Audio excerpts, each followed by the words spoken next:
Donc juste avant de poursuivre cette formation, je vous informe que au cours de la formation, donc, on a une mise à jour vers la version 4.3 de Unity 3D.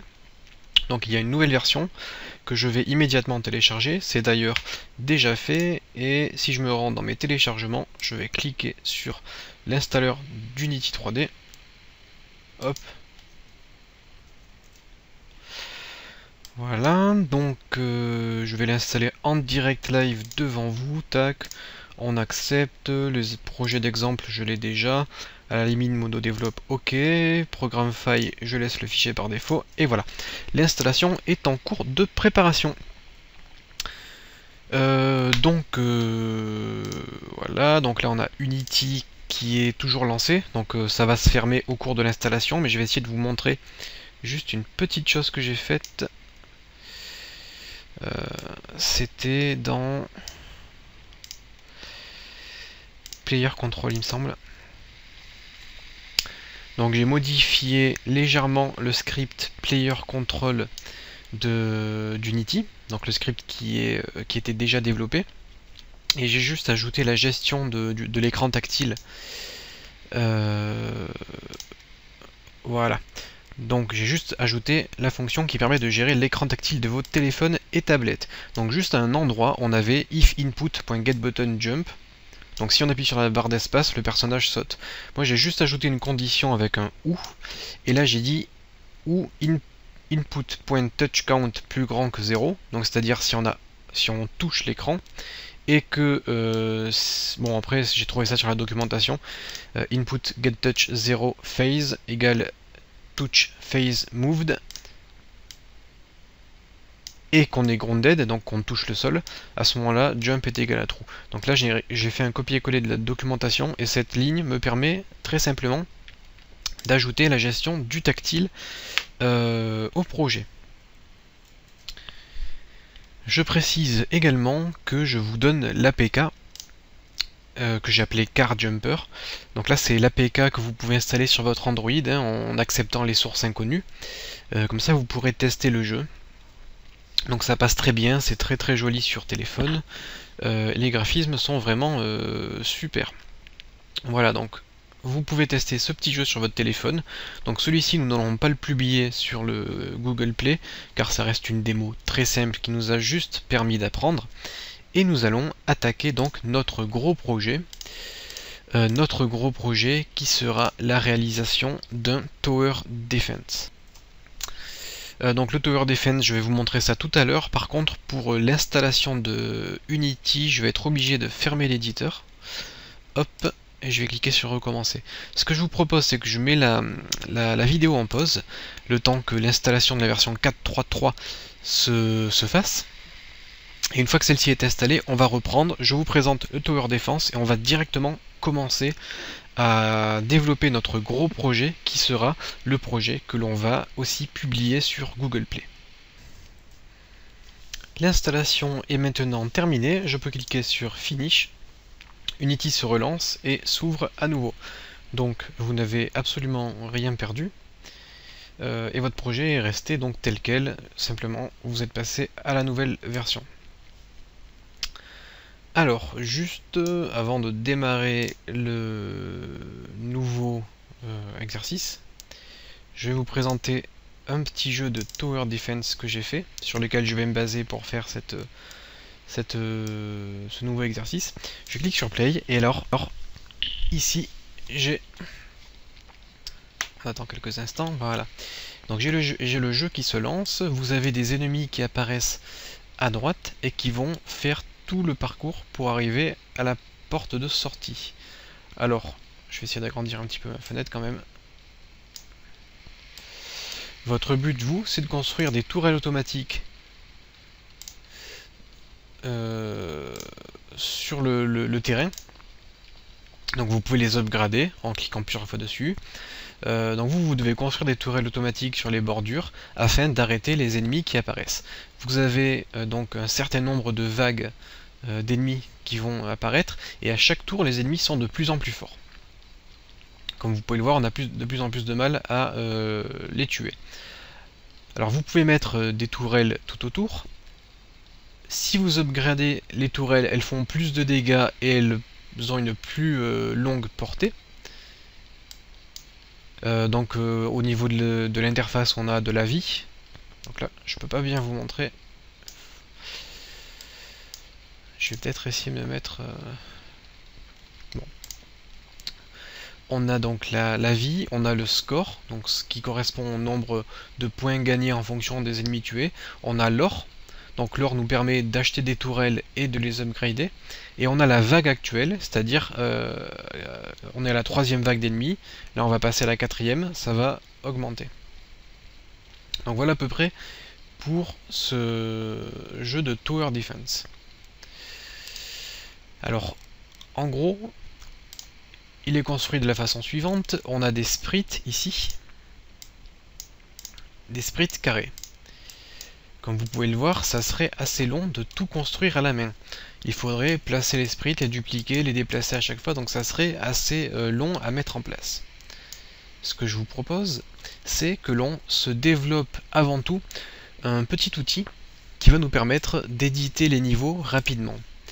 Et cet outil va donc générer une grille à l'écran et on va pouvoir ajouter des tuiles, ça s'appelle les tuiles en fait, les sprites. On va pouvoir créer notre niveau simplement en cliquant sur les zones où on veut ajouter des éléments du décor. Je vais créer donc un nouveau dossier que je vais appeler tuto TD comme Tower Defense. Et c'est dans ce dossier que nous allons travailler. Alors, qu'est-ce que j'ai pour ce Tower Defense? On a un effet de particules qui est le vortex ici, qui est en fait la porte d'entrée et de sortie. On a quelques préfabs que je vais vous passer, comme ça vous pourrez les avoir. Pour votre jeu, et on a quelques scripts que l'on va développer. Donc au niveau des ressources, on va voir quoi? On va voir le sol qui est ici.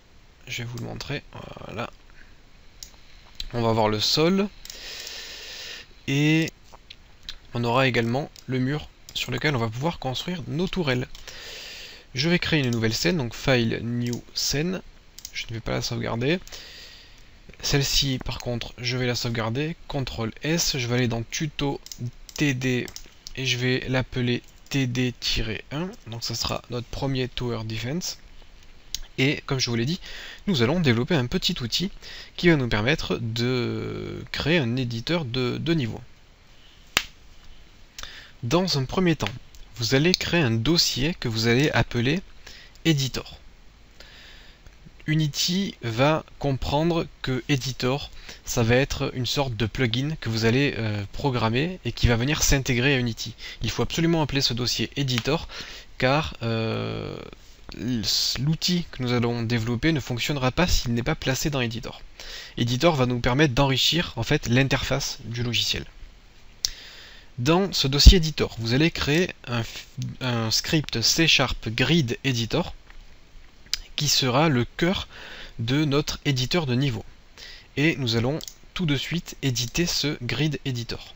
Alors qu'est-ce que ce script va faire? Tout simplement, ce script va ajouter une grille dans notre fenêtre scène d'Unity.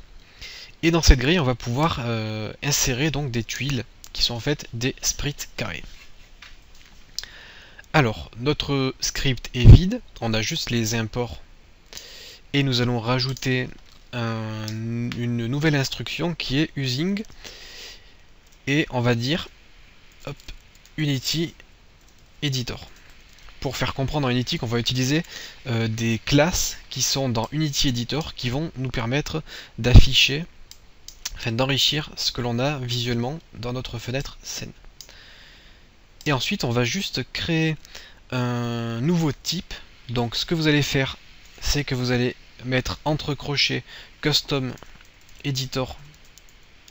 Donc on va créer notre propre editor et on va dire entre parenthèses type of. Donc on va créer un type grid. Alors là, je vous demande pas de tout comprendre car ça va être très complexe au niveau de ce script. C'est très complexe à comprendre, donc on va aller doucement. Vous pouvez simplement regarder et recopier, et lorsque l'on aura besoin de créer la fonction qui va nous permettre de gérer l'outil, à ce moment-là je vous le dirai et je vous donnerai des explications. Donc là, ce que je vous propose pour pas nous embrouiller, c'est que je vais juste, donc déjà on va créer juste une variable qui sera une variable de type grid et que je vais appeler grid. Alors le type grid existe car nous l'avons créé ici, du coup on n'a pas d'erreur, et donc comme je vous l'ai dit, ça c'est assez complexe, donc je vais copier-coller deux fonctions que l'on ne va pas trop décortiquer. Vous contentez juste de les copier-coller, et là nous allons développer la fonction grid update qui va nous permettre de gérer justement cette grille de notre éditeur. Alors pour créer une fonction personnalisée, on va faire void, on va donner le nom à notre fonction, donc on a dit grid update, et entre parenthèses on passe des paramètres, et nous on va juste passer un paramètre de type sendView que l'on va appeler sendView. Donc vous faites attention à l'orthographe. SendView c'est avec un S majuscule et un V majuscule, ça c'est pour le type, et moi je l'ai nommé sendView tout en minuscule. Donc c'est deux mots différents pour Unity. Et une fois que vous avez écrit cette fonction, vous allez ouvrir et fermer les accolades, et à l'intérieur de ces accolades on va pouvoir coder notre fonction. Alors on va avoir besoin de plusieurs choses. Ce que nous allons faire ici, c'est simplement gérer par exemple le clic de la souris, et lorsqu'on va cliquer sur l'écran avec notre souris, nous allons détecter la position de la souris et nous allons créer une tuile à l'endroit où nous avons cliqué. Et cette tuile, nous allons utiliser une petite fonction mathématique qui va nous permettre de la centrer dans le carré.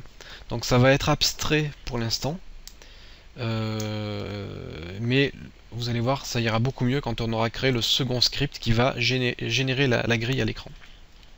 Alors, on va créer un event que l'on va appeler E, et event, ce sont tous les événements que vous pouvez imaginer, comme appuyer sur une touche du clavier, appuyer sur le bouton de la souris. Donc cet event E sera égal à event.current. Donc à chaque fois qu'un événement va se produire, cet événement sera égal à lui-même, donc comme ça on pourra récupérer la valeur de notre événement, et nous pourrons l'utiliser, par exemple, pour dire, si jamais l'événement produit c'est appuyer sur la touche A, à ce moment-là tu vas me créer une tuile de type herbe, par exemple. On va créer ensuite un rayon RAY, donc ray, que je vais appeler R. Et ce rayon, en fait, c'est comme un rayon laser, vous pouvez imaginer ça comme ça, qui va partir de votre écran jusque dans la fenêtre de scène d'Unity. Donc vous allez comprendre un peu plus tard. Ce rayon est égal à camera.current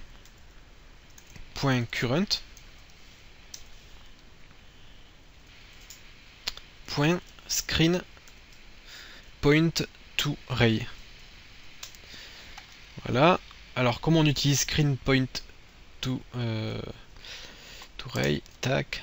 Donc ça va, en fait, screen point to ray va créer un rayon qui part de la caméra, c'est-à-dire de nos yeux en fait, de là où nous voyons, et qui va jusque dans la scène. Donc elle prend en paramètre un vecteur 3, qui sera donc la direction de notre rayon. Donc Unity utilise la fonction debug drawRay qui va dessiner le rayon à l'écran afin que ce soit plus facile de le visualiser. Donc ça c'est juste du debug, ça n'apparaît pas dans le jeu. Donc on va créer notre rayon. En paramètre, il va prendre un new vector 3. Ce vector 3, on va lui passer en paramètre e.mouse position, donc la position de notre souris en X. Donc X, ça sera de gauche à droite. En deuxième paramètre, on met donc virgule espace, on va mettre -e. mouse position .y plus caméra .current .pixel 8. Voilà au niveau des paramètres.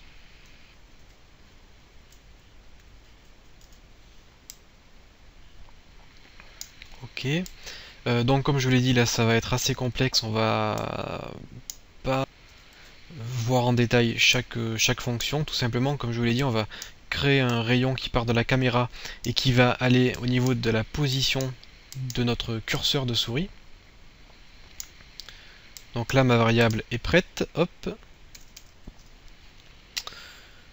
Donc ça c'est fait. Maintenant ce que je vais faire, c'est juste créer une petite condition sur l'événement qui se produit. Donc je fais un if, ça vous connaissez bien, et on va tester l'événement qui s'appelle E, et je vais dire si E.isKey, donc si c'est une touche du clavier et que E.caractère, donc que la touche en question est égale à A, donc vous devez entourer A autour des guillemets pour dire que c'est la touche A. Donc si jamais l'événement c'est une touche du clavier et que cette touche de clavier c'est A, à ce moment-là, on va faire quelque chose. Je vais créer un GameObject que je vais appeler OBJ dans un premier temps. Ensuite, je vais créer un préfab object préfab qui sera égal à editor utility .get préfab parent, et on va passer des paramètres entre parenthèses sélection .active game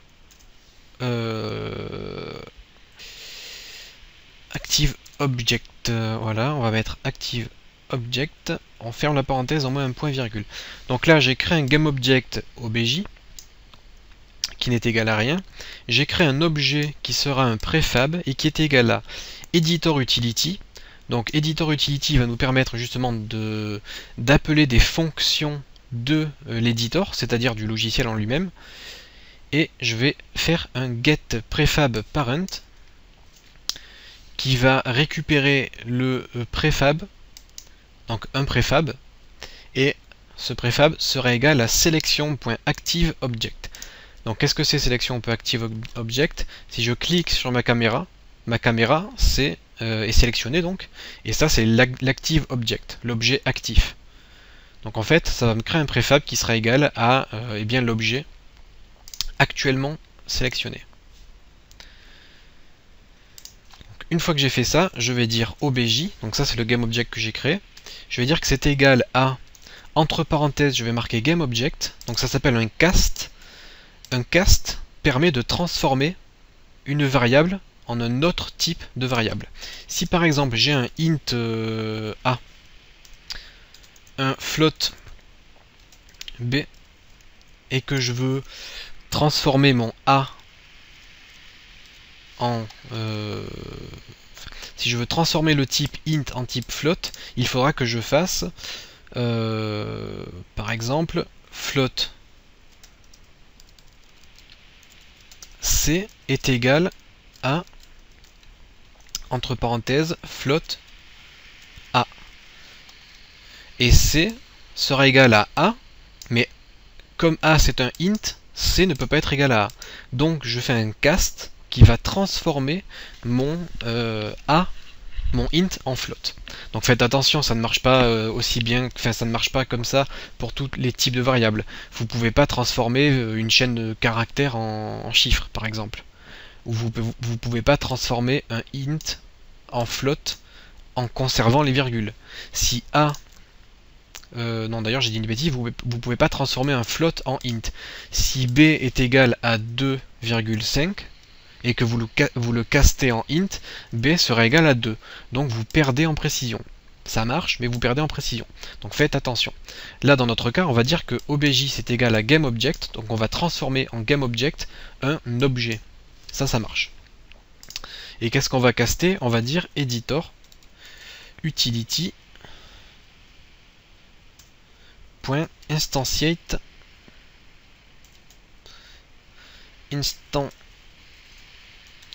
instantiate préfab, et entre parenthèses on va instancier le préfab qui est égal à l'objet sélectionné. Donc je vous l'avais déjà dit, le instantiate permet de créer un objet, donc là on va utiliser le instantiate préfab, c'est pas pareil. En gros cette fonction c'est celle qui est utilisée lorsque vous cliquez sur GameObject createOther cube. Là on a fait un instantiate préfab. Donc c'est le instantiate mais dans l'éditeur. En fait l'avantage de ces fonctions c'est qu'on va pouvoir les utiliser directement ici sans avoir besoin de lancer le jeu. Ce sont des fonctions qui s'exécutent dans l'éditeur et pas dans le jeu. Voilà. Alors, là je vais utiliser une fonction mathématique assez complexe. C'est un vector 3 aligned. Alors, je ne vais pas non plus la détailler. C'est tout simplement une fonction qui va permettre de faire un petit calcul sur la largeur, la hauteur de notre grille, afin d'aligner correctement l'objet instancié par rapport à la grille. Donc je récupère la position de la souris, je la divise par la largeur de la grille, je la multiplie par la largeur de la grille, multipliée par la largeur divisée par 2. Bon, c'est un peu complexe, mais ça va tout simplement aligner notre objet. Par rapport à la vue, par contre, j'ai oublié, hop, voilà, elle est un petit peu plus complexe que ça, car il faut faire exactement la même manipulation pour les Y, pour l'aligner aussi sur la hauteur. Voilà, donc là vous pouvez juste copier-coller cette fonction. Et on va terminer donc par... donc là en fait ce que je fais c'est que je stocke la position dans une variable vector3 que j'ai appelée aligned. Et cette position elle est stockée ici, et moi ce que je veux c'est appliquer cette position sur mon objet. Donc je vais dire objet.transform.position est égal à aligned. Comme ça je positionne correctement mon objet sur l'écran. Donc voilà pour ce grid editor. Je sais que c'est assez laborieux et assez complexe, c'est pas facile à imaginer sans que l'on puisse voir ou tester ça. D'ailleurs il y a une petite erreur là, mouse pause. Où est-ce qu'il voit ça lui, ligne 34? Est-ce que j'ai oublié de préciser l'endroit où se trouve mouse pause? Alors on doit le faire où? On a créé un rayon caméra current position, tac tac tac. Et juste après avoir créé le rayon, j'ai oublié de créer une nouvelle variable, donc la troisième variable.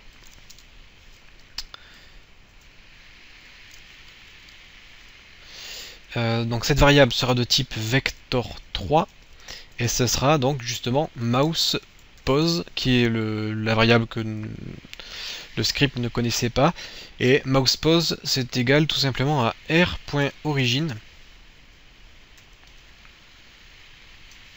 donc l'origine du rayon. Donc là ça devrait être bon je pense. Est-ce que j'ai sauvegardé? Ouais, j'ai sauvegardé, ok. Et là j'ai pas d'erreur. Alors vous, il se peut que vous ayez une erreur, car j'ai déjà donc codé le second script que j'ai stocké dans IRSGrid. Et ce que je vous propose c'est directement de développer ce script. Donc encore une fois ça va être un petit peu plus un peu complexe. Donc on va aller doucement. Alors où est-ce qu'il est là? Grid, ok je me suis trompé. Voilà. Donc ce que je vais faire c'est que je vais effacer donc ce que j'ai fait ici, on va le réécrire ensemble. Ok, et on a tout ça à écrire. D'accord. Alors, on crée un nouveau script C# grid.cs. Et là ça va être le script qui va dessiner la grille à l'écran. Donc on va avoir besoin déjà de deux variables qui seront en public float. Donc là c'est quelque chose d'un peu plus classique parce que c'est un script que l'on va ajouter à nos objets sur la scène. Donc on a un petit peu plus l'habitude de faire ça plutôt que de faire un script comme grid editor. Donc je crée une variable float qui sera with et qui sera égale à 10.0f. Donc là je dis largeur est égale à 10. Donc c'est la largeur de ma grille. Je vais copier-coller cette variable en dessous et je vais l'appeler 8. Donc ça sera la hauteur de notre grille. Je vais créer une troisième variable qui sera une couleur, donc color, public color, que je vais appeler color, et qui sera égale à color.yellow. Donc ça sera égal à jaune. Voilà pour les trois variables que nous aurons besoin d'utiliser dans ce script. Je vais appeler la fonction void onDrawGizmo.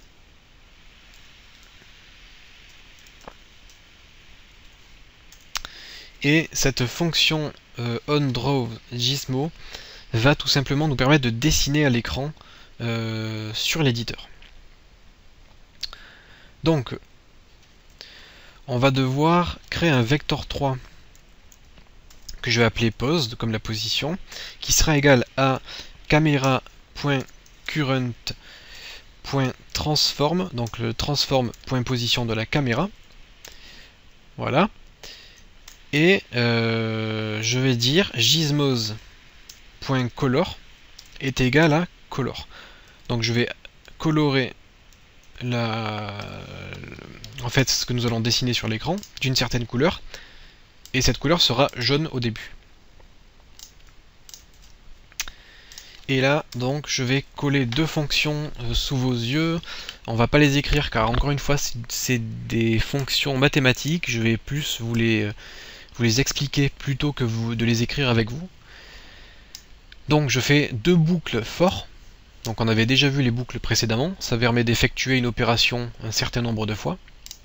Donc là je crée une variable float y qui est égale à pose.y. Donc c'est égal à la position de ma caméra.y, donc sur l'axe des ordonnées, et à cette position je lui retire 500 unités. Et je dis, donc là j'ai créé ma variable y qui est égale à position.y moins 500, et je dis tant que y est plus petit que position de y plus 500, à ce moment là je fais y plus 8. Qu'est-ce que ça veut dire? Ça veut dire que mon y qui sera en moins 500, et que tant qu'il est plus petit que plus 500, on va lui ajouter 8 qui est égal à 10. Ça veut dire que on va aller de 10 en 10 pour passer de moins 500 jusqu'à 500. Et qu'est-ce qui se passe donc toutes ces 10 unités? Je fais un gizmos.drawLine, donc ça va dessiner une ligne à l'écran. Donc une ligne c'est un vecteur 3 qui prend une direction. Donc je mets en premier paramètre quelque chose de fixe. En deuxième paramètre, je fais une fonction mathématique qui divise y par la hauteur, multipliée par notre hauteur. Donc c'est une fonction mathématique encore une fois assez complexe. Mais tout simplement, elle va dessiner une ligne, donc droite, car on est en ordonnée. Et cette ligne, elle va l'espacer, enfin elle va la dessiner à un endroit, et à chaque fois, elle va espacer, la boucle va espacer la ligne de 10 unités. Je fais exactement pareil pour les x. Du coup, si je sauvegarde, je vais dans mon éditeur, donc là on n'a pas d'erreur. Je vais prendre, qu'est-ce que j'ai? Ok, j'ai une tile. Je vais par exemple vous montrer ça avec une des tiles que j'ai. Hop, je fais glisser un objet donc sur ma scène, et à cet objet je lui fais glisser par-dessus le script grid, et là, tac, ma grille se dessine à l'écran. Et si vous voulez vous amuser à compter, vous allez bien avoir, enfin vous voyez que la grille bouge quand même. Hop. Donc si vous vous amusez à compter, vous allez voir que on a bien le nombre d'unités souhaité. On part de moins 500 et on va jusqu'à 500 en allant de 10 en 10. Et grâce au script Grid Editor que nous avons développé tout à l'heure, on va être capable d'ajouter simplement des tuiles à l'écran. Donc je vais vous expliquer comment fonctionne cette grille dans la prochaine vidéo, car là on a déjà eu du boulot avec des scripts assez complexes. Encore une fois, je ne vous demande pas de connaître par cœur ces scripts, c'était vraiment très compliqué, mais je préfère vous donner des scripts déjà faits plutôt que de passer à côté d'un tel outil qui va nous permettre de créer des niveaux très rapidement. Donc j'ai été un peu obligé de vous montrer cet outil. Si vous voulez plus de détails, je vous invite à regarder la documentation sur les fonctions que j'ai utilisées. Sinon c'est pas grave, copiez-coller le script, essayez de comprendre un minimum, et de toute façon vous pourrez l'utiliser. Et là nous allons développer notre jeu, et là vous allez tout comprendre, car ça sera un peu moins complexe que de travailler avec l'éditeur d'Unity. On se retrouve donc dans la prochaine vidéo pour comprendre le fonctionnement de ce script et la création de niveaux.